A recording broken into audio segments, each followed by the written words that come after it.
Eu nunca contei isso pra ninguém. Não por vergonha, não exatamente. É mais como se as palavras ficassem presas aqui dentro, como um nó na garganta que não sobe nem desce. Mas hoje, depois de tanto tempo, sinto que preciso soltar. Talvez porque ontem eu sonhei com ela de novo. Não era um pesadelo, não dessa vez. Ela só estava lá, sentada na cadeira de balanço da varanda, com aquele vestido florido que a minha mãe costurou para ela quando ainda enxergava direito, balançando devagar, como se o mundo não tivesse pressa. E eu acordei com um gosto amargo na boca, como se tivesse engolido alguma coisa errada. A gente morava numa casa pequena nos fundos da igreja, aquela de parede branca e janelas sempre abertas para entrar o vento. Meu pai era cooperador da congregação cristã, um daqueles homens que chegavam cedo para arrumar as cadeiras, varrer o chão e ficar de pé do lado do irmão presbítero como se fosse um soldado. Ele levava isso a sério, sabe? Como se Deus estivesse olhando só para ele o tempo todo. Minha mãe dizia que era por isso que a gente nunca passou fome, mesmo quando o dinheiro era curto. Deus prove as necessidades dos que servem com fé, ela repetia, enquanto costurava a máquina até tarde da noite. A Lúcia nasceu quando eu tinha 8 anos. No começo foi como ganhar uma boneca viva. Ela chorava muito, mas eu adorava carregá-la no colo, fazer careta para ela parar. Aí, com os 2 anos, minha mãe começou a notar que ela não respondia quando chamavam, não apontava para coisas, não falava nem mãe. Levaram no médico da cidade, que disse que ela tinha atraso e talvez nunca fosse como as outras crianças. Meu pai não falou nada no caminho de volta, só apertou o volante até os nós dos dedos ficarem brancos. As coisas foram mudando devagar. Minha mãe aprendia a lidar, inventava jeitos de ensinar a Lúcia a comer sozinha, a não sujar a roupa. Mas meu pai, ele não sabia. Para ele, era como se a Lúcia fosse uma prova que ele tinha falhado em alguma coisa. Um homem de Deus não podia ter uma filha assim, entende? Ele começava a ficar nervoso quando ela derrubava as coisas, quando não obedecia, como se ela fosse teimosa de propósito. Uma vez eu vi ele segurar o braço dela com força porque ela não queria soltar o pão que tinha pegado da mesa. Ela gritou, e ele gritou mais alto: "Cala a boca, menina! Isso é coisa do demônio." Eu não entendia direito, mas sentia que tinha alguma coisa errada. Às vezes, à noite, eu ouvia barulho vindo do quarto dela. Não era choro, era um som abafado, como se ela estivesse tentando falar através do travesseiro. Uma vez, espiei pela fresta da porta e vi meu pai de pé ao lado da cama, com o cinto na mão. A Lúcia estava encolhida, tremendo. Ele não bateu na hora que eu olhei, mas vi as marcas roxas nos braços dela quando ajudei a trocar de roupa no dia seguinte.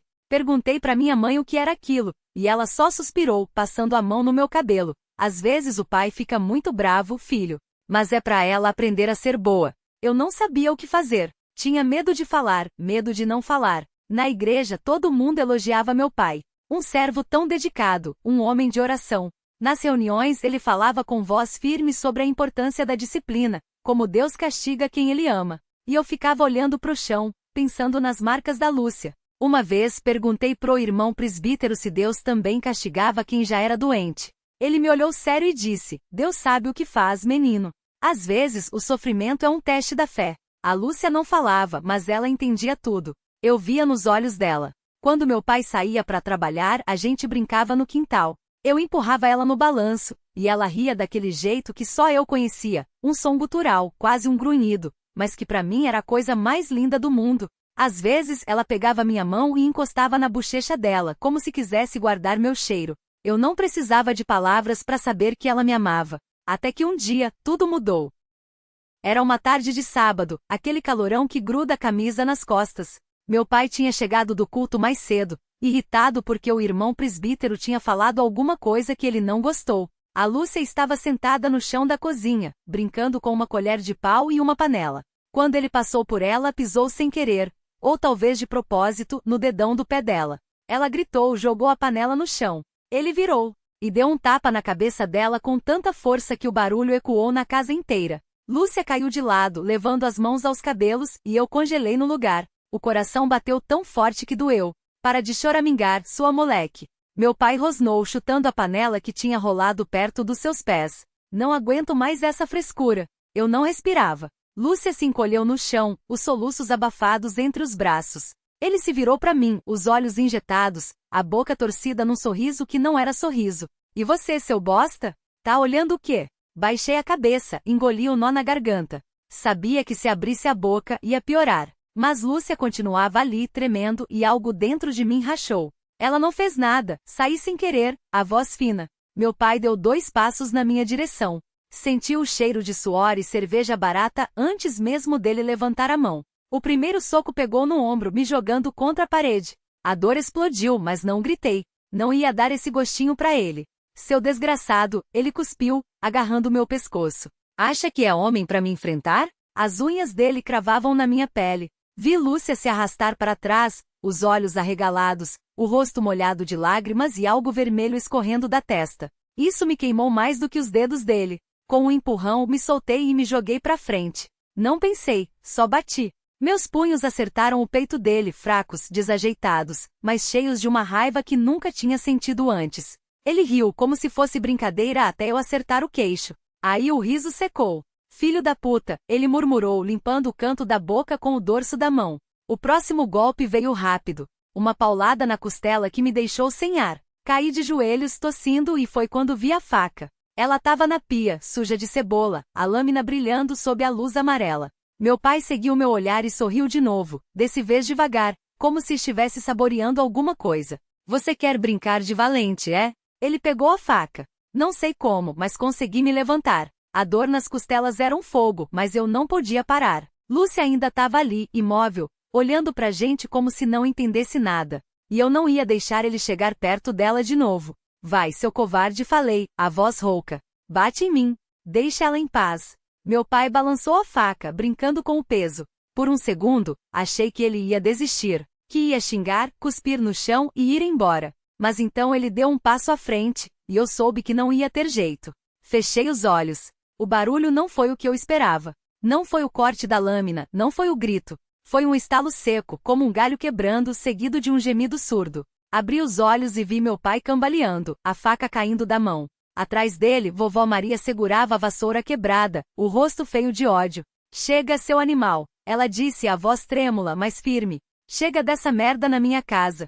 Meu pai se virou para ela, os olhos cheios de algo que me gelou. Por um segundo, achei que ele ia partir para cima da vovó também. Mas então ele só cuspiu no chão, pegou a faca e saiu batendo a porta com tanta força que os vidros da janela tremeram. O silêncio que ficou foi pior que os gritos. Vovó jogou a vassoura no chão e se ajoelhou ao lado da Lúcia, passando os dedos sujos de terra pelo rosto dela. Minha flor? Ela murmurou. Tá tudo bem, minha flor. Lúcia não respondeu. Só se aninhou no colo da vovó, os dedos apertando a blusa dela como se fosse se afogar se soltasse. Eu me aproximei, a perna doendo a cada passo, e me sentei no chão ao lado delas. Vovó olhou para mim, os olhos úmidos.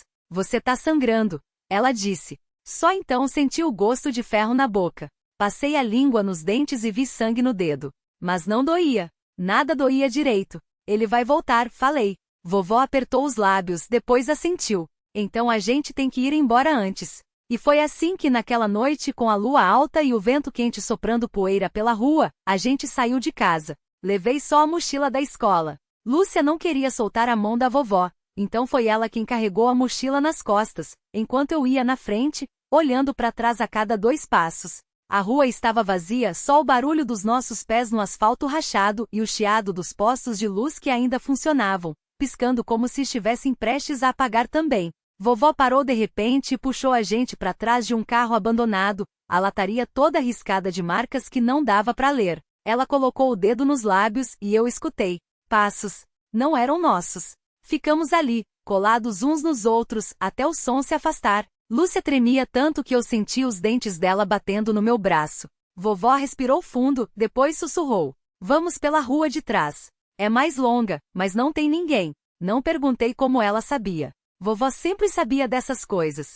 Caminhamos em silêncio, contornando os escombros de um muro que tinha caído não sei quando. A cada sombra que se mexia, meu coração pulava na garganta. Uma vez foi só um gato. Outra, um saco plástico voando. Na terceira, não tivemos sorte. Ele estava encostado no poste, as mãos nos bolsos, como se estivesse esperando o ônibus. Mas não tinha mais ônibus há semanas. Onde vocês estão indo? Perguntou sem sorrir. Vovó apertou a mão de Lúcia e deu um passo à frente. Pra casa da minha irmã. Ela tá doente, precisa de ajuda. O homem balançou a cabeça devagar. Não tem mais ninguém doente por aqui. Todo mundo já foi embora ou já tá morto. Eu senti o suor escorrendo pelas costas.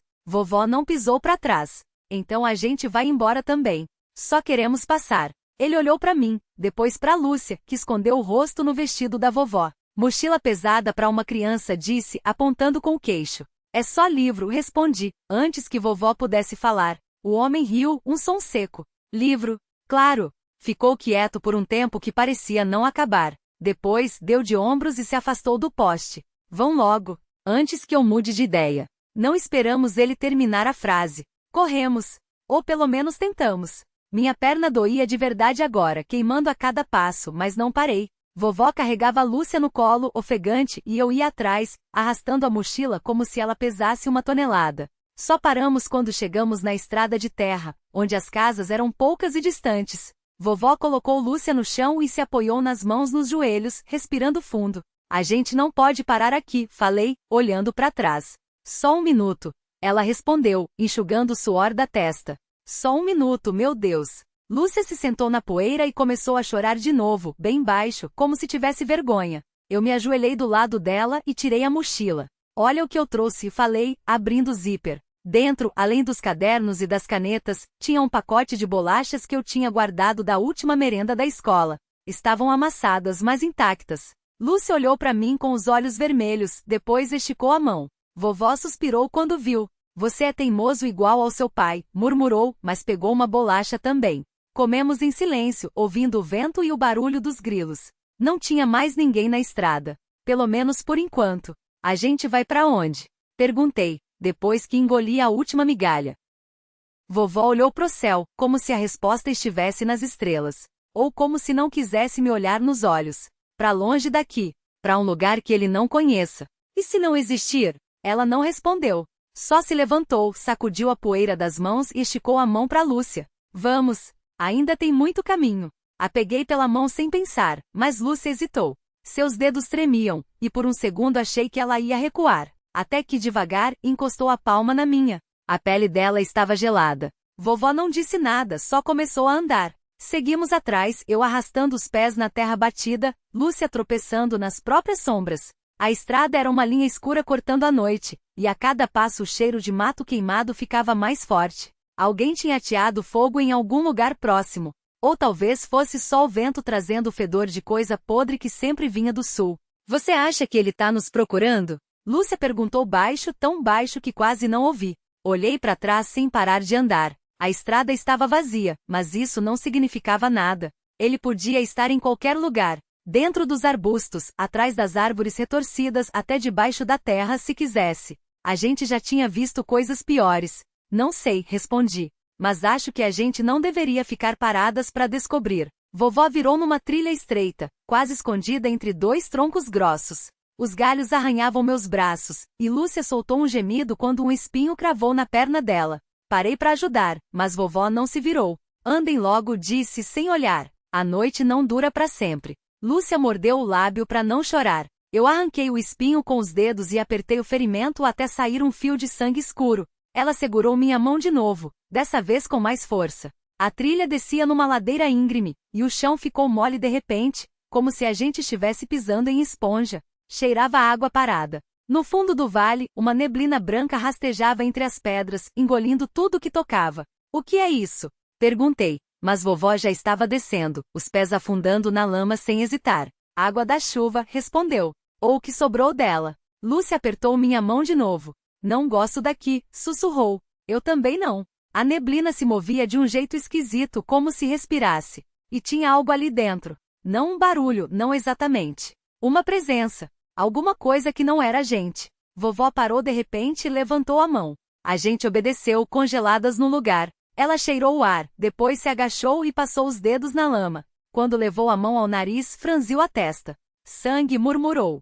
Fresco. Meu estômago embrulhou. Lúcia começou a tremer. A gente deveria voltar, falei, mas já sabia que não adiantava. Vovó se levantou e continuou descendo como se não tivesse ouvido. Ou como se não ligasse. A neblina fechou ao nosso redor. Não dava mais para ver os pés, só a silhueta borrada da vovó alguns passos à frente. Lúcia estava tão quieta que pensei que tinha desaparecido, até sentir seus dedos gelados se cravarem no meu pulso. Não solta minha mão. Ela pediu, a voz tão fina que quase não era voz. Não solto, prometi. E então a gente viu. Primeiro foi só um vulto, uma mancha mais escura no meio do branco. Depois formas, braços, pernas, algo pendurado nos galhos baixos, balançando leve como se o vento fosse só para isso. Vovó parou. A respiração dela era o único som no mundo. Não olha, disse, mas já era tarde. Era um homem. Ou tinha sido. Agora era só pele rasgada e ossos, as entranhas penduradas como enfeites de Natal.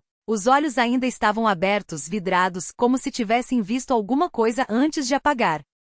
Lúcia fez um barulho engasgado e cobriu a boca. Eu não consegui desviar o olhar, porque não era só ele. Tinham mais. Outros corpos, espalhados pela lama, alguns inteiros, outros em pedaços. E todos com a mesma coisa, um símbolo riscado na testa feito com pressa, como se quem tivesse feito não quisesse perder tempo. Um triângulo, com um olho no meio. Ele já esteve aqui, falei, a boca seca. Vovó não respondeu. Só se virou e começou a subir a ladeira de volta, arrastando os pés como se de repente pesassem toneladas. A gente não pode ficar, disse, sem olhar para trás. Ele sabe que a gente tá perto. E ele gosta de brincar antes de matar. Lúcia não se mexeu. Estava paralisada, os olhos arregalados, as lágrimas escorrendo sem fazer barulho. Tive que puxá-la pelo braço, quase arrastando. Ela não resistiu, mas também não ajudou. Quando a gente chegou no topo, a casa da vovó parecia mais velha do que nunca. As tábuas da varanda rangiam sob nossos pés como ossos quebrando. Ela empurrou a porta com o ombro, a fechadura estava arrebentada por dentro, madeira esfarelando nos cantos. Dentro, o cheiro de terra molhada e algo podre encheu minha garganta. Os móveis estavam virados, o sofá rasgado, as almofadas espalhadas no chão com farpas de espuma. No meio da sala, sobre a mesa de jantar, tinha uma pilha de fotos antigas, todas rasgadas ao meio. No centro delas, intocado, um pedaço de papel com o mesmo símbolo. Vovó respirou fundo, como se fosse dizer alguma coisa, mas só apontou para o corredor. A porta do meu quarto estava aberta. E lá dentro, no chão, vi a sombra de alguém sentado na minha cama. Não se mexeu. Não fez barulho. Só esperou.